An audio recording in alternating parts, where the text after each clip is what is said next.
2021,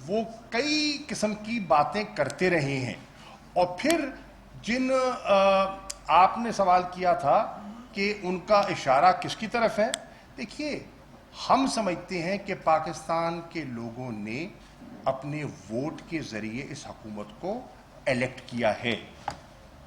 ہم ووٹوں سے آئے ہیں، ہم چور دروازے سے نہیں آئے، منتخب ہو کر آئے ہیں، اور پاکستان کے لوگوں نے ایک واضح مینڈیٹ دیا ہے.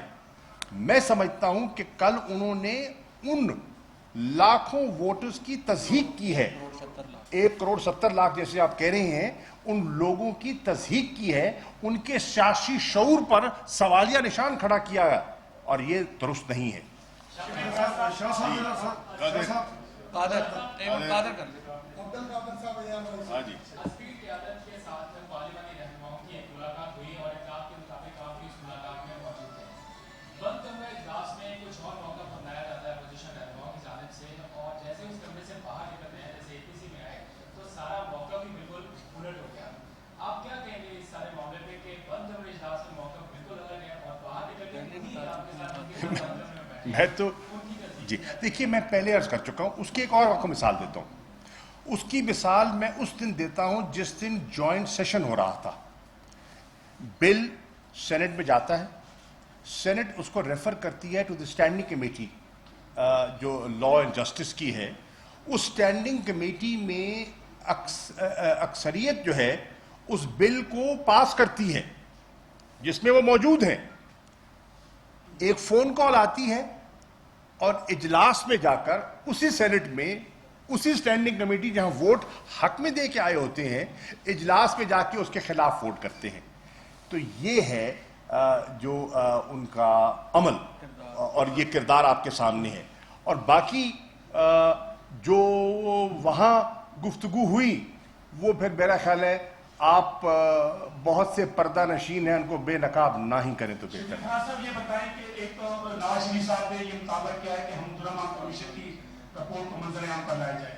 اسد عمر صاحب آپ سے یہ سوال ہے کہ کور کمانڈر پر سنگین الزامات لگائے ہیں، آپ نے کسی نے بھی جواب نہیں دیا. کیا وہ کور کمانڈر سابق کور کمانڈر خود آ کر جواب دے گا؟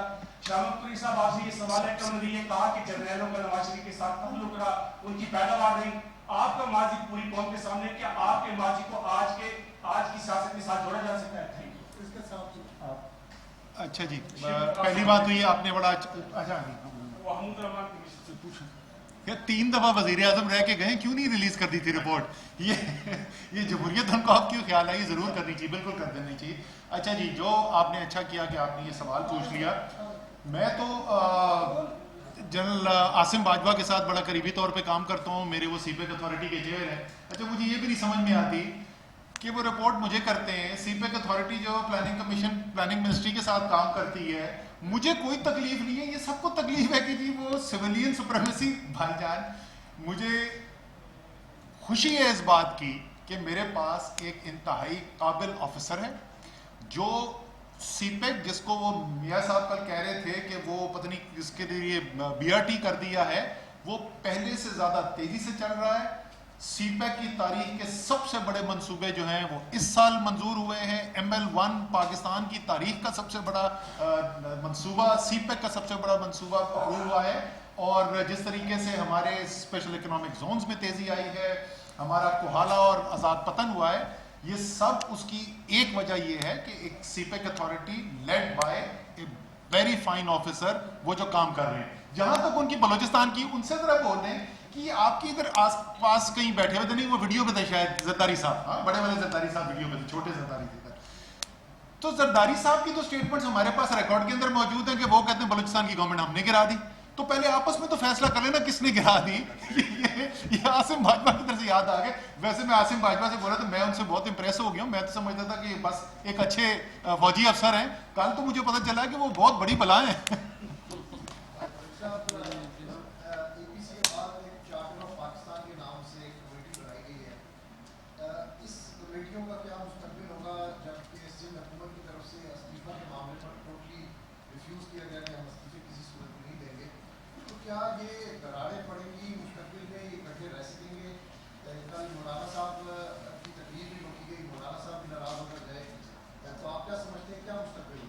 دیکھیے ان میں کون سی قدر مشترک ہے.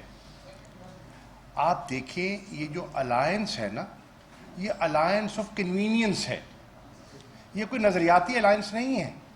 نظریاتی طور پر تو یہ ایک دوسرے کے صف آ رہے ہیں. نظریاتی طور پر تو آج بھی اگر دیکھا جائے جن کانسٹیچوئنسیز کو ریپرزینٹ کرتے ہیں یہ ساتھ بیٹھ ہی نہیں سکتے، ساتھ چل ہی نہیں سکتے. ہاں، ان کو کٹھا کیا کر رہا ہے وہ ہے ایک عمران خان سے ضرورت سے زیادہ محبت اور خوف وہ یکجا کر رہی ہے. اور یہ وقتی ہے، یہ صرف اپنے ایک مقصد کے حصول کے لیے ہے، اور ان کا مقصد اگر ان کو پورا ہوتا ہوا دکھائی دیا تو یہ پھر تتر بتر ہو جائیں گے. آپ کا خیال ہے کہ یہ کوئی دیرپا ہے؟ یہ دیرپا نہیں ہے، یہ آبجیکٹو اورینٹڈ ہے. ایک نمبر 2، آپ کہہ رہے ہیں کہ یہ اصولوں کی بات، اصولوں پہ تو آپ بات کریں تو ووٹ پورے کتنے ہوتے ہیں اور کھڑے کتنے ہوتے ہیں اور گنتی ہوتی ہے تو کتنے نظر آتے ہیں. تو پھر اب یہ بتائیں، پھر ان کے خلاف کارروائی ہونی تھی، ان سینیٹرز کے خلاف جنہوں نے ان کے بقول ان کی پیٹھ میں چھرا گھونپا. ان کے بارے میں پوچھنا چاہوں گا، بڑی کمیٹی بنی تھی نا، جیسے آپ نے کہا کمیٹی بنی ہے جی، اس کمیٹی نے کیا فیصلہ کیا؟ کارروائی ہونی تھی نا. کس کے خلاف ڈسپلنری ایکشن ہوا؟ سینٹ میں خیبر پختونخوا میں جب پی ٹی آئی کے کچھ ممبران نے نامناسب حرکت کی جو کہ پارٹی کے انٹرسٹ کے منافی تھی، اصولوں کے منافی تھی، 20 sitting elected MPs کو اٹھا کے باہر کیا. آپ نے ایک کو کیا؟ نہیں کیا. سو میں عرض کر رہا ہوں یہ گفتگو ان کی اور ہے اور عمل ان کا اور ہے. اچھا ایک سیکنڈ آپ نے ایک ساتھ میں مینشن کیا کہ فضل الرحمان صاحب کی، مولانا فضل الرحمان کی تقریر ہم نے نہیں دکھائی. I just want to correct the record, یہ ہم نہیں تھے. یہ سوال آپ پی ایم ایل نون اور پیپلز پارٹی سے پوچھیے جو آرگنائز کر رہے تھے. ہمارا کوئی اس سے لینا دینا نہیں تھا. آپ ہی کا میڈیا نشر کر چکا ہے اور وہ فوٹیجز بھی دکھا چکا ہے جس میں کہ مولانا صاحب نے ان سے پروٹیسٹ کیا ہے، ہم سے نہیں کیا.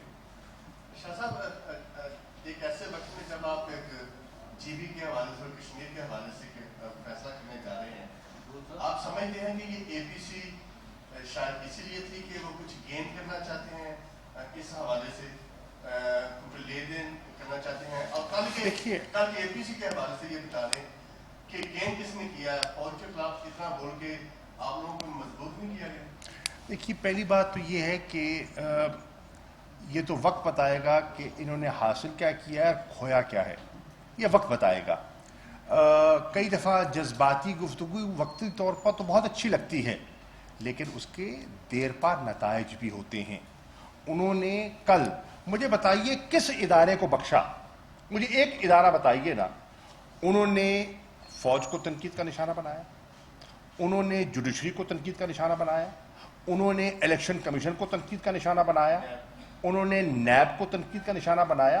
مجھے بتائیے کون سا اسٹیٹ انسٹیٹیوشن ہے جس کو کانسٹیٹیوشنل پروٹیکشن بھی ہے جس کو انہوں نے نشانہ نہیں بنایا؟ اس سے اگر آپ سمجھتے ہیں کہ انہوں نے دل جیتے ہیں تو ان کو مبارک ہو. جی بی کے حوالے سے، ہاں، جی بی کے حوالے سے دیکھیے، ہم نے واضح طور پر کہا ہے، ہم نے نہ نیب کے بارے میں نہ کسی اور بارے میں سودے بازی نہ کرنی ہے نہ کریں گے. گلگت بلتستان کے لوگوں کی ایک خواہش ہے، آج سے نہیں درینہ خواہش ہے کہ ان کا اپنا ایک تشخص ہونا چاہیے، وہ آئیڈینٹی چاہتے ہیں. اس کے لیے ہم نے کہا کہ مل بیٹھ کر ہم اس پر ایک اتفاق رائے پیدا کر لیں کہ ان کی خواہش بھی پوری ہو جائے، اور اس سے بڑھ کر ہمارا جو کشمیر کا موقف ہے جس میں ہمیں آزاد کشمیر کی حکومت کو بھی آن بورڈ لینا تھا اور لیا اور لیں گے، اور اس کے ساتھ ساتھ ہم ایک نیشنل کنسنسس بھی بنائیں گے. اس پر پیپلز پارٹی ماضی میں باتیں کرتی رہی، کچھ اقدامات انہوں نے اٹھائے. نواز شریف صاحب کے دور میں سرتاج عزیز صاحب کی سربراہی میں ایک کمیٹی بنائی گئی، اس کمیٹی کی رپورٹ آپ کے سامنے ہے، اس کا ملاحظہ کر سکتے ہیں. تو اس سب کو سامنے رکھتے ہوئے ہم دیکھنا چاہیں گے کہ، اور یہ بھی ہمارے علم میں ہے کہ وہاں